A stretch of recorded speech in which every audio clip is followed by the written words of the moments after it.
good morning, and welcome to another episode of The Driver's Seat. My name is Ray Belton, and it is indeed a pleasure to welcome you this morning as we dive into episode number 8. Tuning your engine. And this is going to be a wonderful ride today. I hope you are all excited about it. But as always, this could never happen. You know, good things, they don't happen without collaboration. And I don't matter. I look, I can't even talk right now.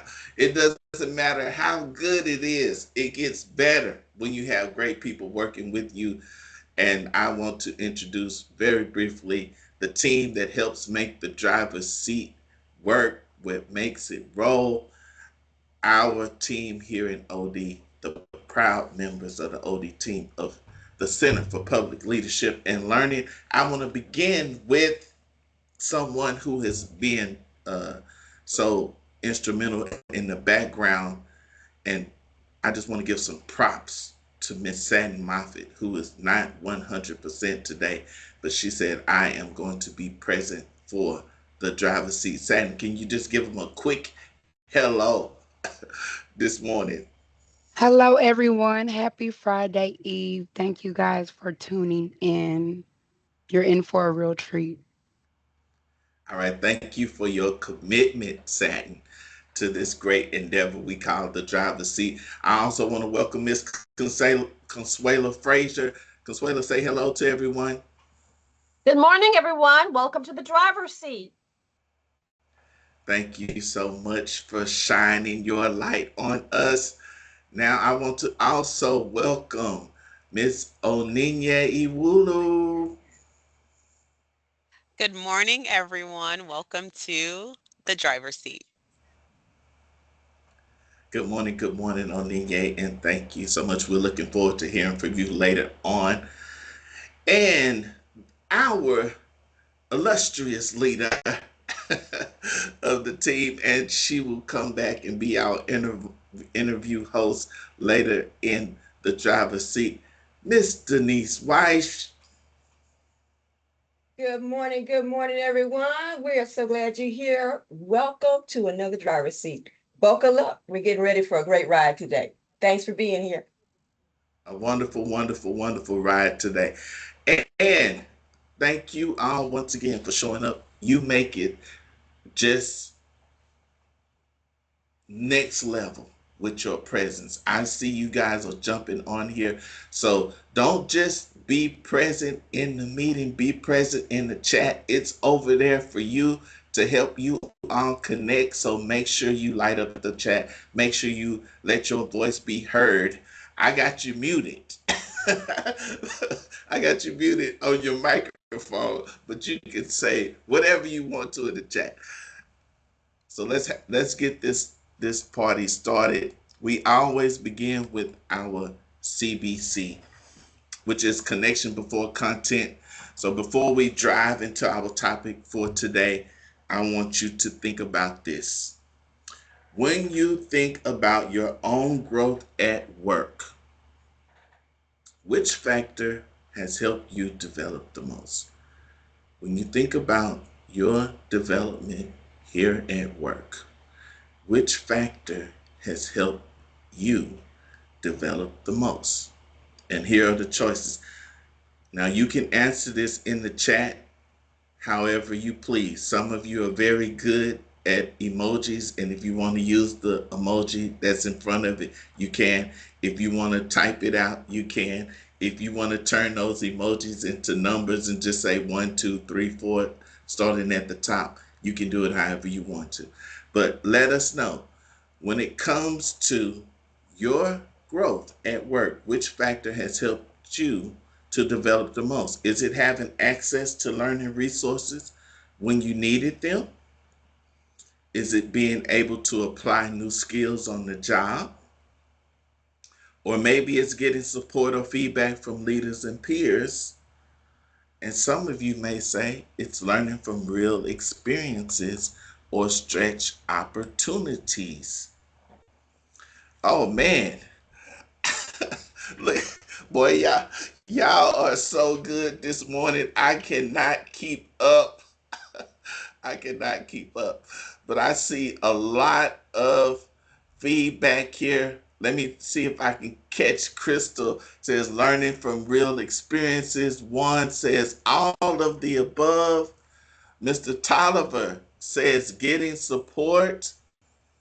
Mr. Proctor, all of the above. Sabina, I see you made it. Learning on work. William, support and feedback from leaders. All right, look at this. Tangela says having access. Miss Williams said all of them playing a significant role. Kenneth, all of the above. Ashley, all of the above. Tori, hi Tori. I miss you.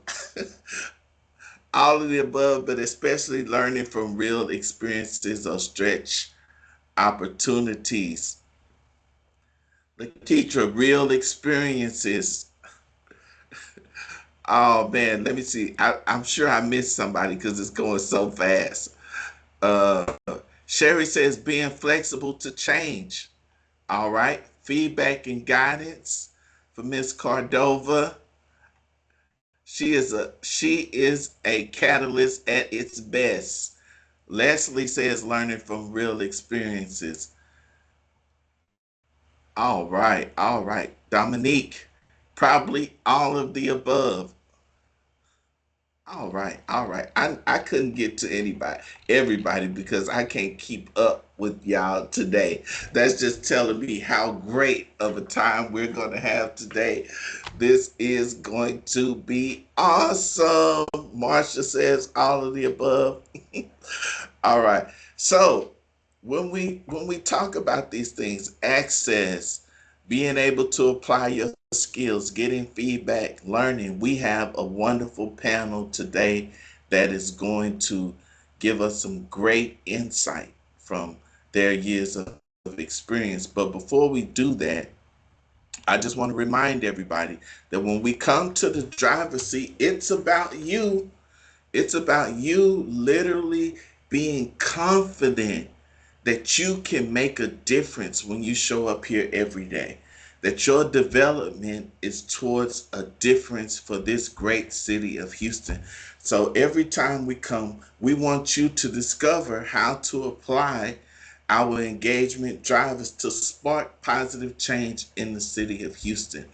And the better we do, the more confident you're going to be. So, in the same way that you've been very forthcoming in the chat so far, make sure you reach out to us and let us know how well we are supporting you in that endeavor of equipping you to be change agents in the organization. That is what this is all about. It's for you truly to be in the seat, to be in control of change here in the city of Houston. And our topic for today is training and development. That's our driver. I want to introduce or reintroduce, I should say, Miss Oninye Iwulu, and she's going to share a little bit about our driver with you before our panel. Thank you, Ray. Good morning again, everyone. When we talk about training and development as an engagement driver, it's easy to picture a classroom, a course catalog, or a webinar just like this one. But meaningful development is so much broader than that. Today's most successful organizations recognize that learning isn't an event, it's an ecosystem. Employees want opportunities that help them grow in the flow of their work.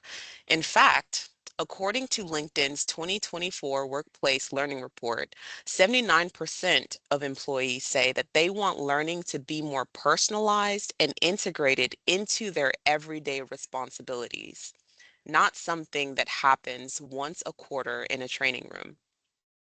Organizations that get this right see powerful results.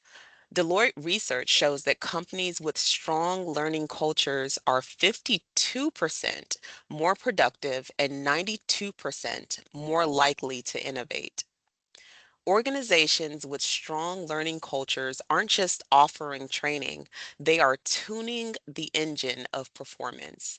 They're adjusting, refining, and optimizing the way that people learn so that the whole system runs with more power and efficiency.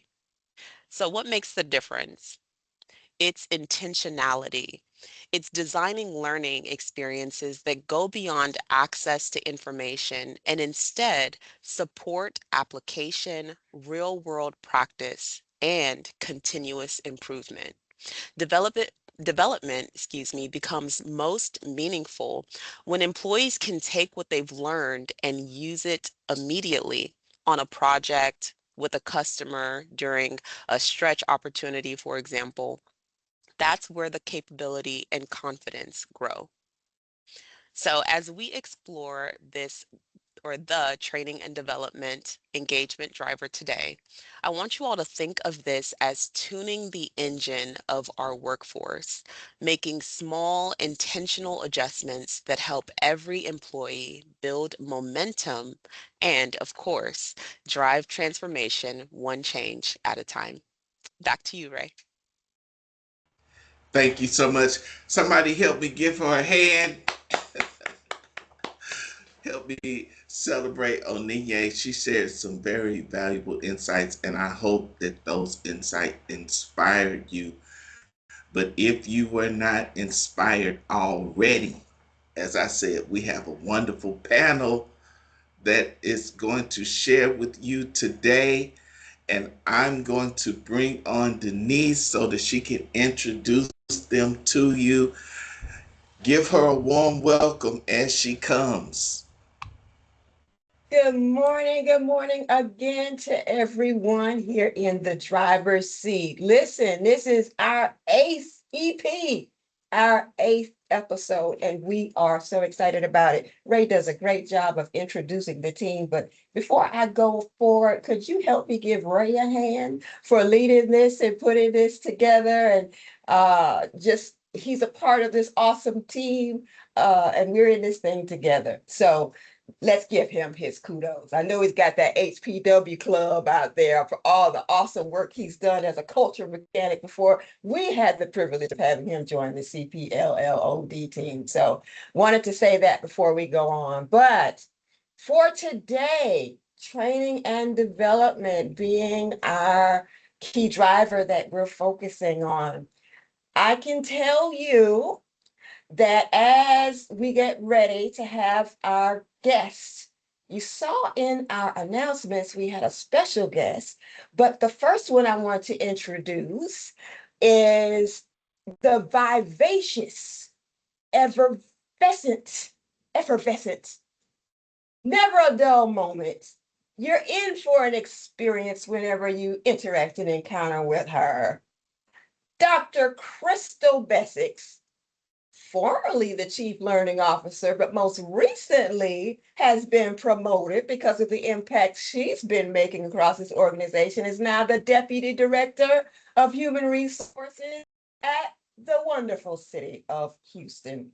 She brings over 15 years of experience leading enterprise level learning and organizational development efforts that strengthen workforce capability and performance, guided by a commitment to organizational excellence and community upskilling.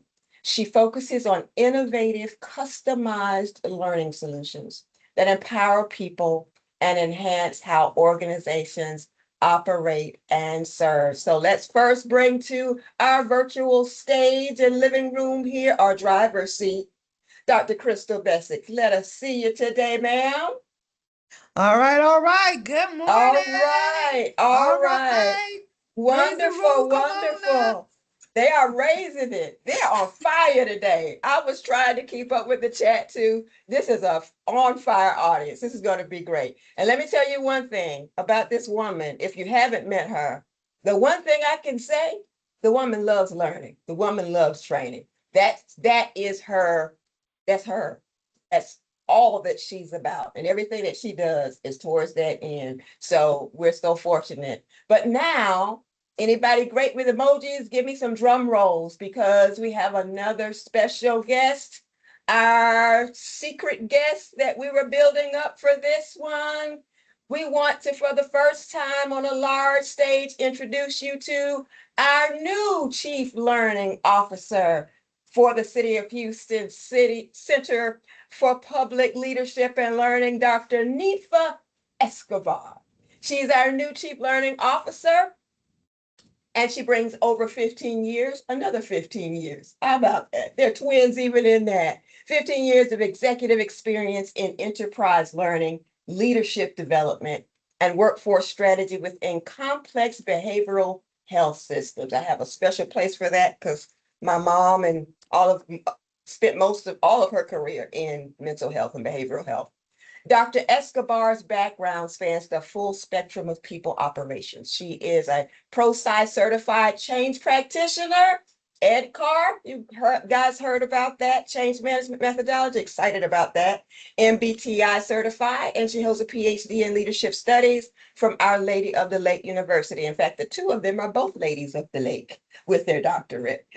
So we are so happy about that, known for her dynamic, practical, and I love this, people-centered approach to organizational transformation. She's committed to elevating leadership excellence and public service impact across the city of Houston. So one more time, let's give these two ladies, our new Deputy Director of HR and our brand new Chief Learning Officer, let's give them a warm driver's seat welcome. We are so excited about them being here today. And I can say this already about Dr. Escobar. When you meet somebody that you just connect with and you can see she's authentically all about learning and transformation as well. We have a dynamic duo in the two of these folks to help move us forward with the city of Houston. All right. So everybody buckled in. Let's jump right into it because we have two folks. We want to be timely, but I want us to have time to really have a great exchange today. So, ladies, before we get into the questions, this is something we do at every driver's seat because whoever we have as our guest speakers for an episode, you see people, we read your official bios, which is wonderful so people can know about you. But, people see you, they see the official bio, they see your position title, but can you tell us a little bit about just who are you? Who are you as a person? You're a person behind all of that. So we'll start with you, Dr. Bessics. Just a Cliff Note version for us. Who is Dr. Crystal Bessics? Well, I think who I am is very passionate about life and people. I'm a mother of, oh my gosh, a 13-year-old as of 2 weeks ago. And baby, it's a difference already. I'm gonna need It's some on help. now. Send me some sprinkles or something so I can be some help. Lift me up as I become a mother to a teenager. So she definitely keeps me on my P's and Q's. I'm also deeply passionate about the work that I do here at the City of Houston. And I'll just look forward to, loving on people. One of my personal mottos is that I think through learning, everybody can achieve their best potential. So that's why I'm here. That's why I serve, is to help every single person achieve their best potential. Awesome. Awesome. And Dr. Ninfa Escobar. Let's hear a Um, little bit about who's Dr. Escobar behind the titles and the bio. so I'm someone that's dedicated to making the workplace someplace that we want to be. We spend the majority of our life at work, and if it could just be somewhere that we want to go to every day, it elevates all other parts of life. So true to Dr. Bessick as well, learning and leadership ready is the foundation to all of that, right? Having accessibility to things that make you do your best work, and then having a leader that supports and advocates for you throughout your journey is a game changer. And so that's why I've decided to join the City of Houston in this role, because I think it's just so important. In terms of family, I'm married and I have a golden doodle, so I have a fur baby. And the stories are true. They never really calm down. She's 5, my golden doodle, but I always say she's still a puppy. So Awesome. Awesome. And can't you feel that already, folks? Just with that. the energy from both of them, but we are so fortunate and honored that you chose to come join us and work with Dr. Bessics and the rest of the executive team and Director Cheeks and all the leaders here at this wonderful organization. It's a pretty unique place. I know I've grown to love it. So, with that being said, thank you. All right, we're getting ready for the ride. All right, we've been making our first turn. We're on the road now. We're out of the city limits. All right, so we're getting ready for our excursion here. So, first question for Deputy Bessics. Okay. Now, you guys have seen, and Ray and the team, they do a great job every episode reminding us why we're here, showing that gear of our key drivers in the organization. All of that is intentional, the design behind that. You've heard Oyinye end her segment today with our tagline that we've had for INE this year of driving transformation one change at a time. So, you get in the car, we take it for granted that we get in, we crank up, it's going to go where we want it to go until it doesn't, right? Mhm. So, what's important is what's inside those gears, those things that are working together in that engine to move you from one point to the other. So, that being said, what would you consider are the essential components of a learning engine that reliably powers confidence and momentum across an organization? So when you were describing the engine and driving, I immediately got a visual picture of myself going like this at the city of Houston, rolling on two wheels, because the change at the city comes fast and furious. It comes from the up to the down, to the left, to the right. We all are impacted by change every day, because in some instances, we're not always driving the car. Sometimes that driver who's driving is administration. Sometimes who's driving is the director of the department. Sometimes who's driving is each of us at the leadership, management, or employee level. So when you're on this ride and all you got to do is hold on, I believe what's inside is the learning engine. The more that we can learn about like our key policies and processes, the more that we can take time to learn about people. I do think the learning engine is a component where we're all a part of this car, this what you say, your analogy, right? Yeah, We're all part yeah, of this journey, yeah. but the more that we can connect, coordinate, and collaborate across departments, within departments, the better our engine gets, the better the ride gets. But we can only do that if we stop and connect before we have to work.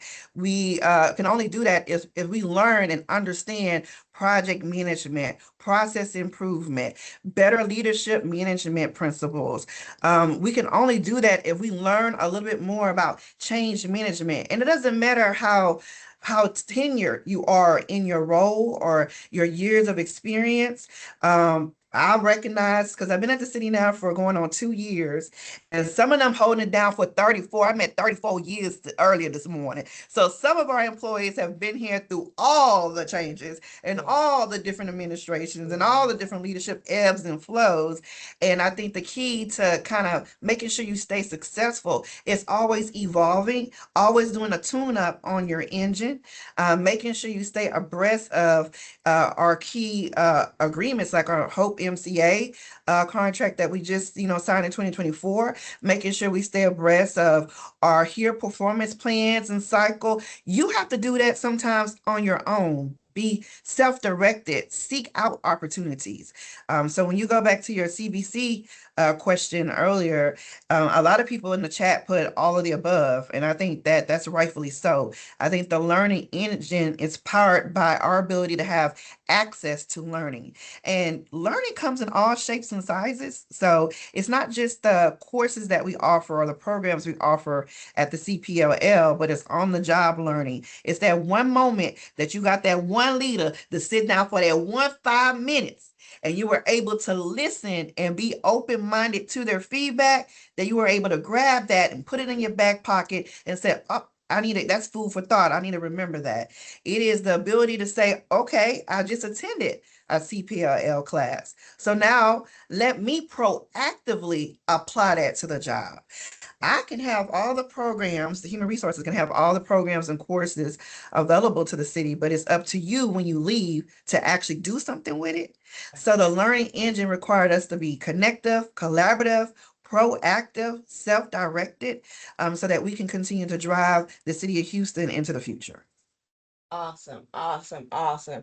Didn't you love that answer, folks? Let's see it in the Because chat. we really What do you are take rolling from on that? two wheels We, over here at the city of Houston. well, you know, you've heard me say this a lot. It's we have to drive and change the tire at the same time. All right, right? To get to where we need to go. I see you, Ray. Oh my goodness, that brings back the wrong memories. But all right, but that is a perfect segue for the next question that I have for Dr. Escobar. And how many of you out there have heard of a book? It might be a little dated now, but it's still powerful. Atomic Habits by an author, James Clear. And he talked about, anybody heard of Atomic Habits out there? Put a thumbs up or not. But he talks about um, tiny changes, tiny changes. Dr. Bessics, you mentioned, you know, you have to apply what you learn, but tiny changes can bring about remarkable results, right? The keys are in our habits and the things that we apply incrementally, driving transformation one change at a time to help us involve and evolve, right?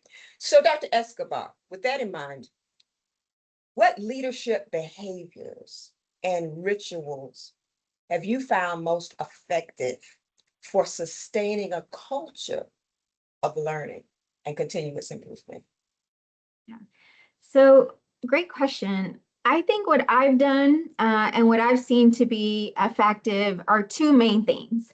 One is awareness. So, us as leaders, we need to be aware of how our team members want to grow, right? Because it's going to look different for everybody. And so, really, the first step is, am I asking the right questions, right? Do I know how my team wants to grow? And then the second piece to awareness is around being aware of what is available to our team members where we currently are, right? So the city of Houston has an excellent Center for Public Leadership and Learning, and has, when I say, if I could step back for a second, so I've only been here a week and 1 day. But when I say a week and 1 day, when I say that I was just blown away around the intentionality of the programs that have been built in order to increase the capability of our workforce, it's amazing.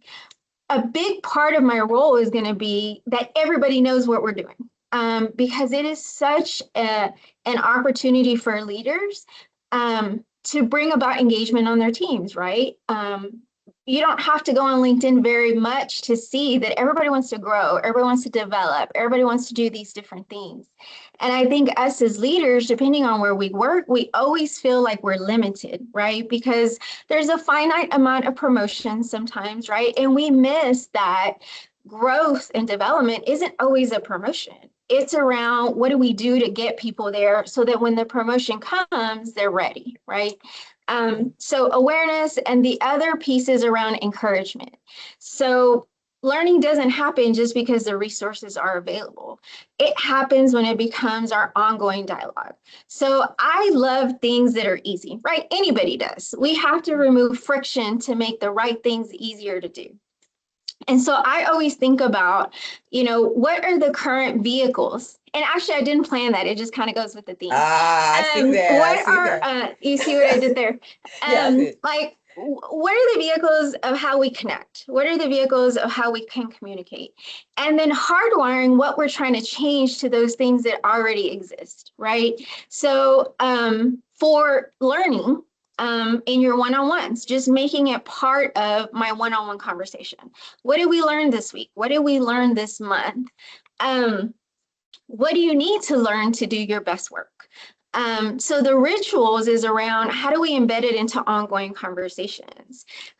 Because culture doesn't happen through what we say is important. It happens when we as leaders create the space for it, we reward it, and we support it, right? So I said a lot of things, but awareness, encouragement are the behaviors, and the rituals around how do we build into ongoing dialogue, so that it just kind of becomes a part of your day to day. Awesome, awesome, awesome. I absolutely love that. And those were leadership behaviors, and I love organic. We have questions, but if you tap something, so we're going to take what I like to call diamond detours, but you threw out a nugget. I want to pick up that stone a moment. So with what you shared about, of course, leaders and the things that they can do, but flip that, because we have over 200 people here today, folks. So thank you for coming. Let's give yourselves a hand for that. Did we break the record or not yet? I know we were trying to break a record. Dr. Bestix, what is the number we were I trying to think it's hit? broken. Oh, we've gone Okay, we way done past broke it. that. Okay, we done broke the It's record. Let's broken. go. We Thank you, broke it a everybody. while. Yeah, we broke it about 20, 30 minutes ago. It's gone. So thank you. Keep telling folks about this. Okay, everybody. Word of mouth is powerful. That's advertising. So back to the diamond detour. So what, considering we have a plethora of folks from every type of position, front line, flip that, what you just said, as far as Yep. rituals and behaviors from the employee side. What can I do, even with what I see as might be limitations or barriers, only so much? And yes, what the leaders create as a culture. Okay, key driver, right? Mhm. However, flip that to someone here that's they're not in leadership now. What can they do as a ritual and a practice to embed in their everyday experience when they come here that you would recommend is beneficial or that you found as effective? Um, I think to not wait for the conversation to come up about learning. About and myself too, right? I'm in a leader role, but I'm also an employee, and Dr. Bessick is my leader. And so some of it is around knowing what I want to learn and bringing that to the conversation, right? Because it can be hard in both scenarios. For employees, it might feel like, well, they'll come to me if they think that there's something that I can benefit from. But I think all of us need to kind of take the lead in how we want to grow and what that looks like, right? That's a question that I ask very often, when somebody mentions something, right? Well, I want to grow, or I want to do this. Well, what does it look like for you? And the more details we can get, right, it helps us personally as employees to know, well, I want to take maybe a finance class, right? So not being shy to say what learning looks like for our employees. And again, I'm a leader, but I'm also an employee. And so I have to bring that to Dr. Bessics as well, and say, hey, these are the things that I would like to grow in. Can you help me, or can you guide me, right? And so taking charge of your own um, priorities for learning, I would say. And just to your point about transformation, one change at a time, maybe just asking one question in your next one-on-one, right? And if it feels awkward, about talking about your own growth, maybe it could be a more generic question around, what does the city of Houston offer to help us grow, right? Awesome, awesome. So what I'm hearing you say in both of those responses is it's a joint responsibility. Mhm. Okay, we do this Absolutely. together. It's a Mhm. collaborative effort, really, right? Absolutely. So awesome. So this next question, I'll ask of both of you. So we'll go back to you. Dr. Bessie, she's still on two wheels. Have you come down just a little bit for this curve? We're about to come. All right, here we I'm go. parked. All right, Park. here we go. You park. No, don't park. We need to keep moving. I gotta okay, keep rolling. Yeah, we might slow down, yield a little bit, but we won't stop. We just keep it rolling a little But bit at a Denise, time. before we go to the next question, I wanted to piggyback a little bit off of Dr. Certainly, Escobar. please do. And Please I do. saw a comment in the chat from Kimberly Rice, where she said what she's seen if the learning is not directly tied to your current role, is more often than not denied. So that's one of the things that I'm looking forward to partnering with administration on as well, is how do we keep a learning culture where everybody has buy-in in helping our employees thrive. One of the things that came out of the Ernst & Young City Efficiency Study was we have limited career pathways. So here in Human Resources, we're beginning the conversation to look at what does career pathway look like for the city of Houston. We do have some constraints of, in our culture. So looking at how does it look like, what's the design for career pathway? The reason why I bring that up is because Dr. Escobar mentioned that as an employee, you should also share with your supervisor what your learning goals are. I think it's also what your career goals are. I've had conversations with employees and some don't have a definite career goal. I remember from my career, I had a sure, you saw all I've been doing is learning, okay? Education, whether different forms, whether I've been in education, higher education, adult education. I tapped a little bit in K through 12 education.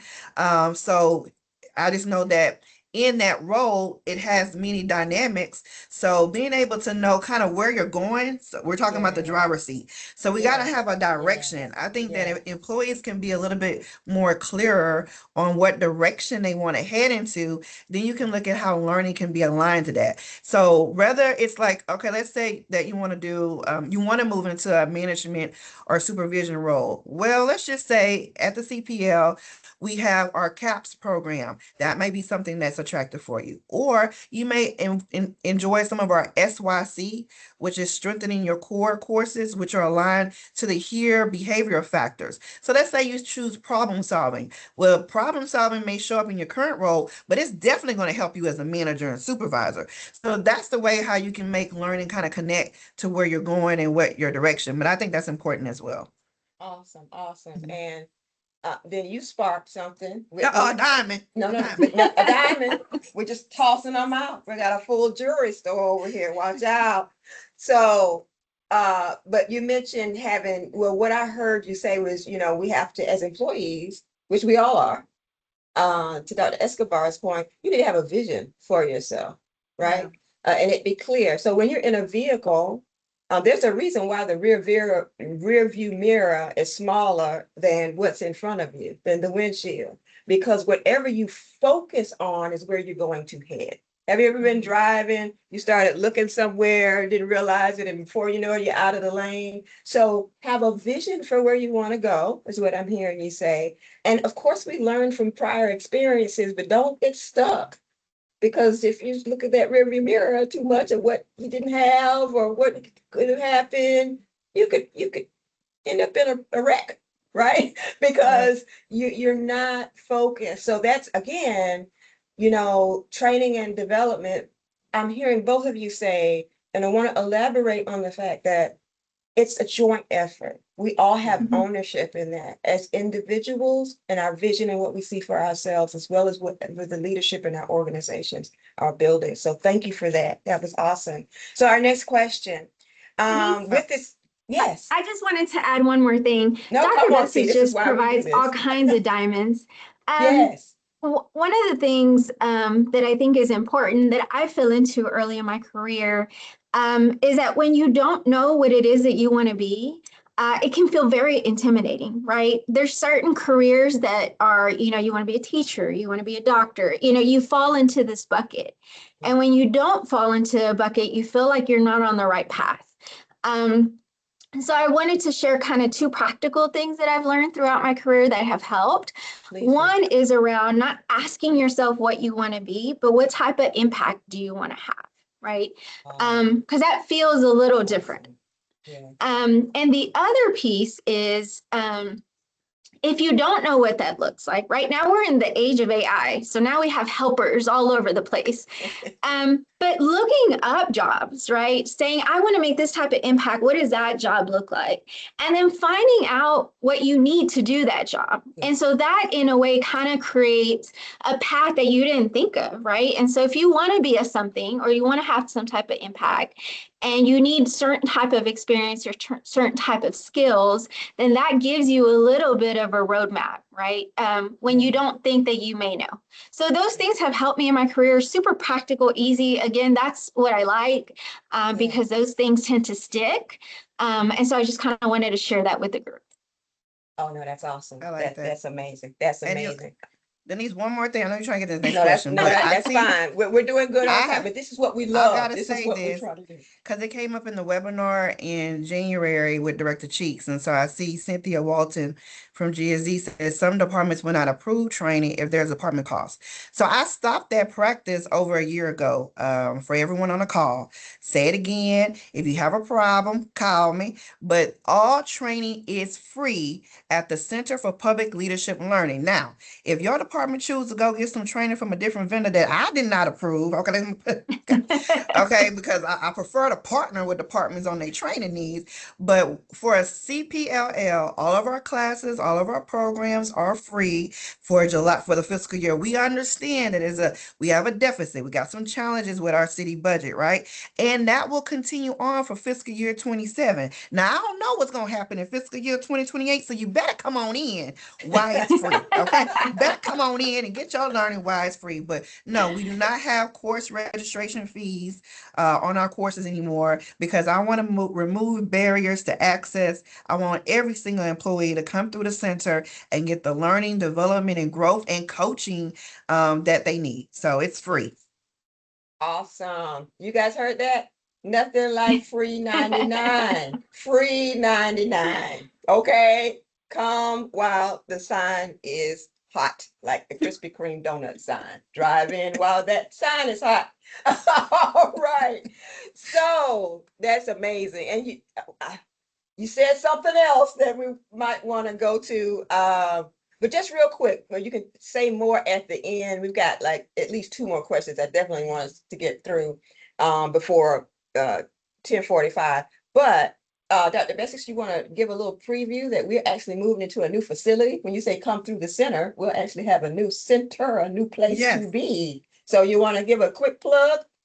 Yeah, so we rebranded probably what, 3 months ago, 3 months ago Yes. to the Center for Public Leadership and Learning. One, we are a learning center, and as we move into our location, which is at 1333 Northwest Freeway. Now, before y'all trip on the location, let me tell you something. It's gonna be a high-tech, modern learning center with state-of-the-art facility for our learning needs.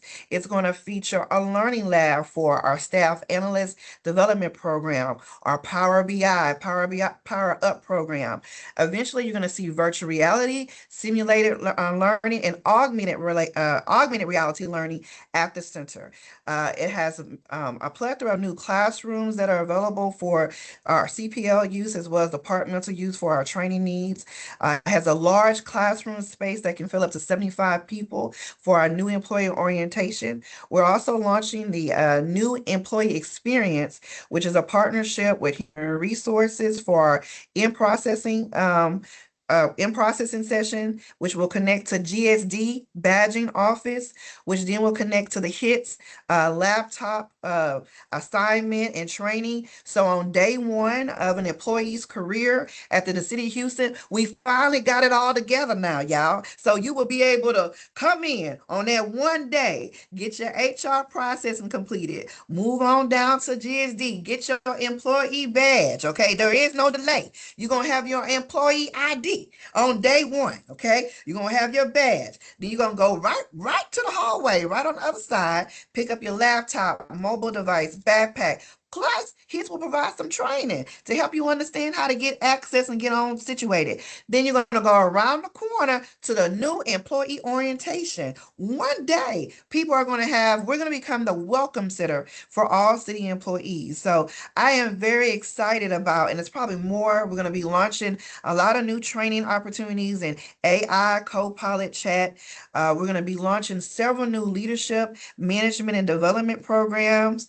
And then we're creating more learning pathways for our city. So we invite all of you to attend. You'll be getting more communication citywide pretty soon about our open houses and preview weeks. Okay, so we are debuting our lead pathways. So no matter where you're at your career at the city, you can learn. You can learn through, we actually have a GED program for some of our city employees who need to get their high school diploma. We're very excited about that program. That's a partnership with GSD, HPW, communities, solid waste, parks and recs. So we want to make sure that all of our workforce is upskilled. We're expanding our digital literacy. So some of you may be in our SharePoint classes, but we understand that we need digital literacy to be able to be effective to deliver our services to our communities. We have a new track or offerings in our Hope MCA. We have our university partnerships. We're going to be expanding and growing those. That will also be available at the new center. We have, if you're ready to execute, hey, I've learned city policies and executive orders and ordinance and stuff. Now I need to execute on what we learned. We're ramping up new programming there, and also certified change advocate. We are launching new here performance program. In addition, we are planning right now to launch a military leadership and career development program for our city employees who have military service or currently serving. So there's so much that's gonna be buzzing at the CPLL that you're gonna want to come. Okay, you gonna want to come. All right. At every level, whether you're ready to learn, execute, advance, or deliver for the city, you will find it at the CPLL.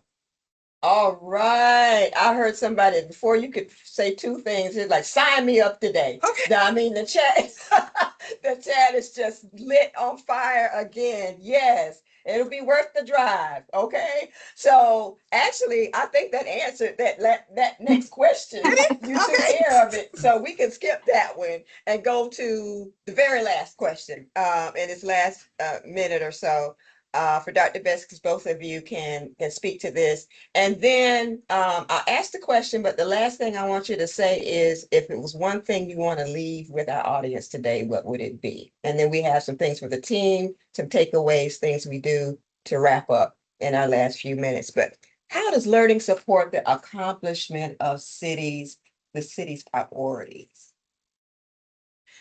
I would say from my first, even though on my first day I came in on a hurricane, for real, y'all, I came in on a Yes, it was hurricane. Okay, that Hurricane first week. Beryl. I had to Ooh, yeah, onboard baby, my I new came boss in in at the the middle city. of a hurricane. That was a unique And I experience. feel like I have been moving at hurricane speed since then, okay, every day. So what I have, but doing that, each person that I've connected to at the city of Houston, I've enjoyed, I've loved. So what I take away from the city is this, I think, passion for what we do.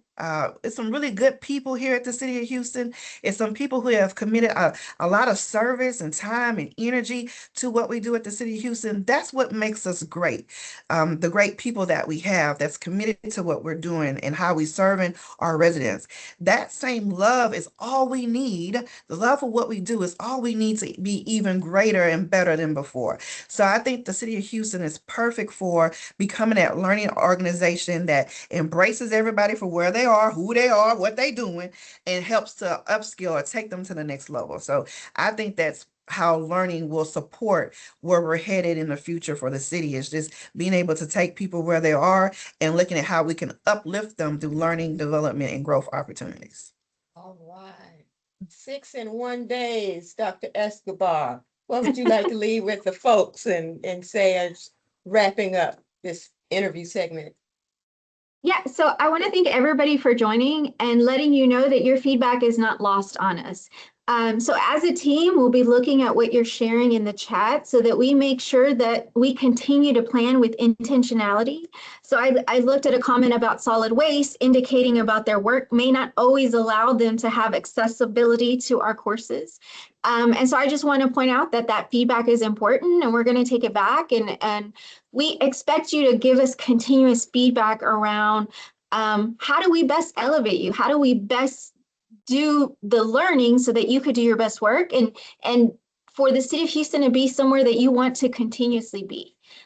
So again, I just want to thank everybody, appreciate the feedback, and know that we're taking it back and we're learning from you about how we can best support your journey here at the city of Houston. Every day, every day.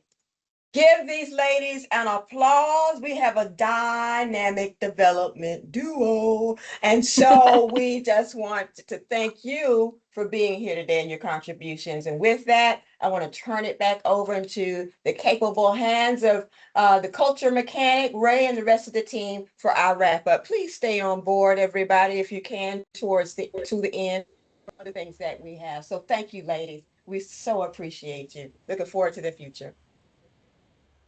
Yes, yes, yes. Thank you so much. That was a wonderful exchange, a wonderful dialogue. And we really appreciate that you all were not just on here and having an agenda and having your time, that you really showed and demonstrated that the people mattered and you were paying attention to the chat, paying attention to what their concerns were. We cannot thank you enough. I also saw a response from our director, and I just want to acknowledge her. Director Cheeks, thank you so much for being supportive of all that we do for everyone in the department and in the entire city for that matter. And with that, I want to invite Consuela. She's going to lead us through a few poll questions to wrap us up today, just to kind of get you settled in your driver's seat. All right, Ray, let's have that first poll.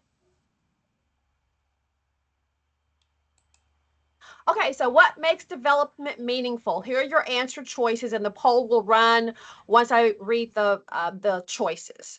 It helps me solve real problems. It can be applied immediately. It is personalized to my role, and it helps grow my career. So put your responses in the chat.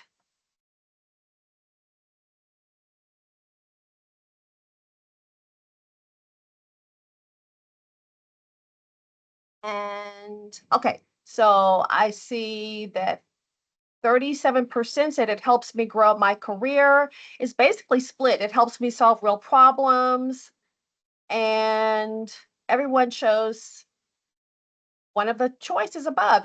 I can apply it immediately. It's personalized to my role. Okay, Ray, what do you have there for the first poll? Let's see the response, Ray.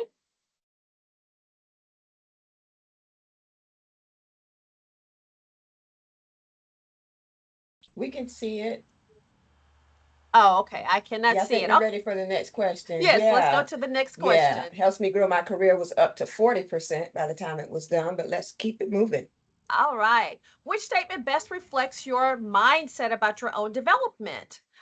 I will take more of an active role in seeking out learning opportunities. I will see challenges or stretch assignments as learning moments. I will ask for support, feedback, or access instead of waiting for it. And I will share what I learn to help others grow. Okay, let's look at the responses. Okay, I see that 35% said that, oh, it's gone up to 30, yeah, 35%. I will share what I learned to help others grow. 32% said, I will take more of an active role in seeking out learning opportunities. And it's split between 15 and 16%. I see challenges or stretch assignments as learning moments, and I will ask for support or access instead of waiting for it. All right, next question, please.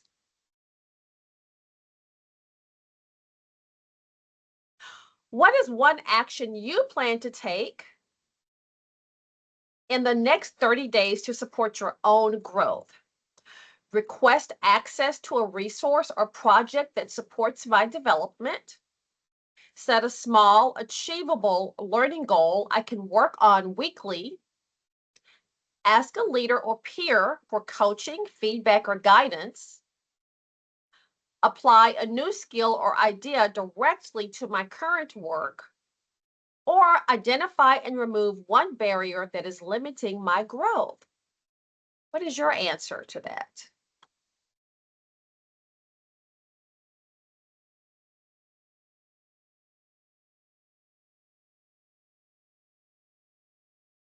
And it looks like the responses are in, and let's see, 25% said set a small achievable learning goal I can work on weekly.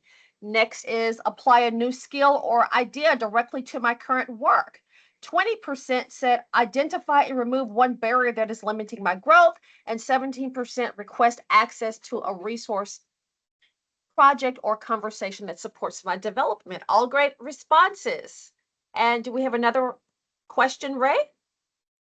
No, that was the last one. All right. Thank you for your active participation. Yes, yes. You Give guys yourselves a have been hand. so awesome today. As we're wrapping up, we just want to highlight a couple of key takeaways and make sure that you have some tools to help you tune your engine as you go out there and drive transformation one change at a time. Oninya is going to share a little bit about a tool that we have that's available to you if you are a champion, action planning team, or just a catalyst. These tools are available to you, and she's going to share a little bit about it. Hello again, everyone. So this worksheet is a flexible tool designed for everyone in this room, no matter where you are on your engagement journey or in your engagement journey. For some of you, this may simply be a way to identify one area of personal development that you want to strengthen. For others, this may be something that gets you just deeply engaged or deeply involved in your engagement effort. So this is an opportunity to commit to actions that can meaningfully move the needle for you and your team. And so this document, this worksheet, as Ray called it, is the commitment and support tool talk feature. This document is featured in our Involve and Evolve tool talk features um, Teams channel. So the structure is simple. You just choose a commitment, you define your first step, you set up a timeline, and then you note the support that you need. Remember that development isn't just classroom learning, as we said earlier, it's real growth happening through stretch assignments, leading initiatives, and trying new approaches in your day-to-day work. So the accountability partner section helps all of us, whether you're focused on personal growth or organizational impact. This helps you stay consistent and connected. So I'm going to put in a call to action this week. Choose one commitment that fits where you are right now, whether it's building a new skill or advancing engagement in your area. Write it down, share it with a partner, and take the first step forward. All right, Ray, back to you.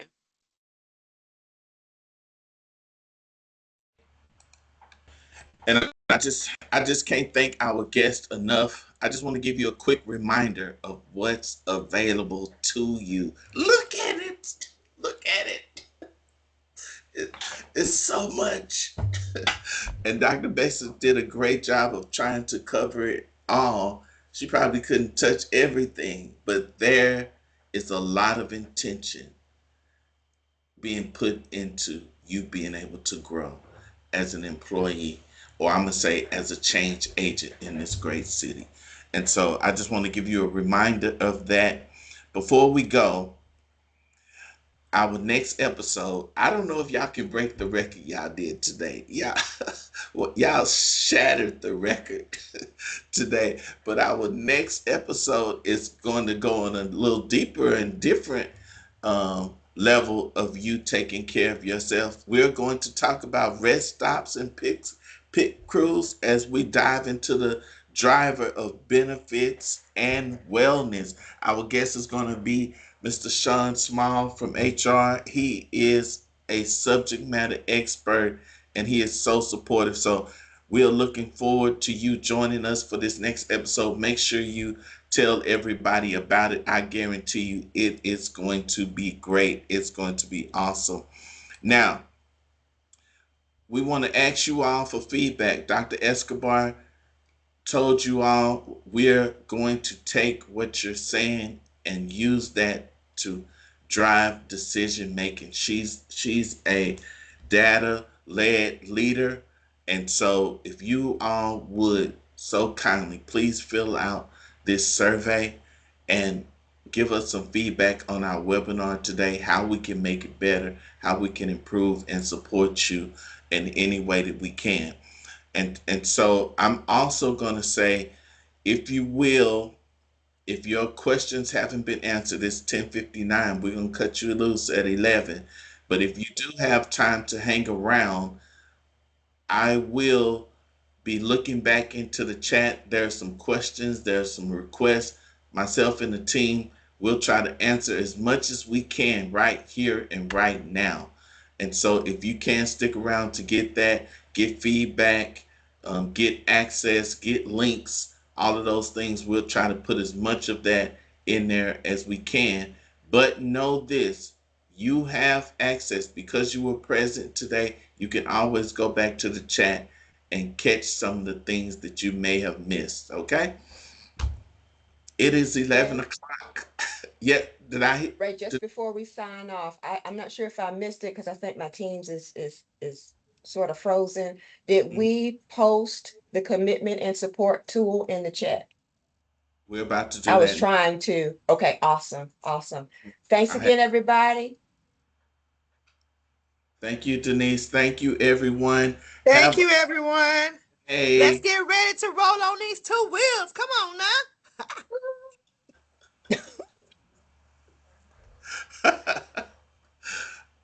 I tried to find the three-wheel motion. I couldn't find it. I had to, Where's my exit music, Ray? Come on, we on two wheels around here. We rolling. Okay, rolling on paw. Like we out here for real, man. We getting at the sea. Not Paw Paw. Oh,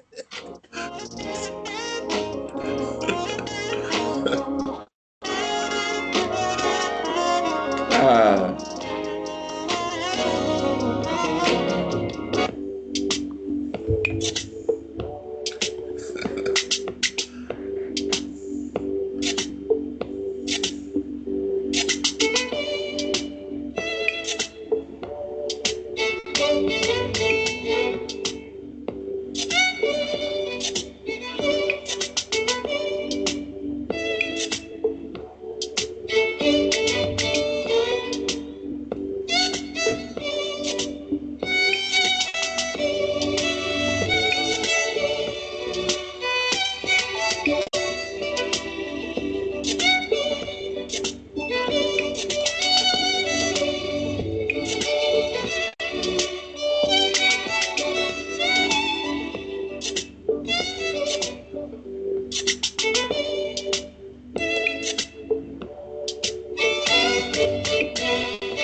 All right, I have been scrolling through the chat. I'm answering most things. If it's anything that hasn't been addressed, anybody who's still on, feel free to let me know. You can raise your hand, and I'll make your mic. I'll open your mic rather, if you want to talk and share.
All right, my good people, I want to wish you all a very, very, very blessed rest of your day. Unfortunately, I have another meeting I got to get into, but please use what you learned. And if you have any needs whatsoever, please reach out to us. We'll be more than happy to help you on your transformation journey, on your learning journey. So don't hesitate to reach out. We appreciate you. Thank you for everything that you do to make Houston a great place to live. Thank you so much.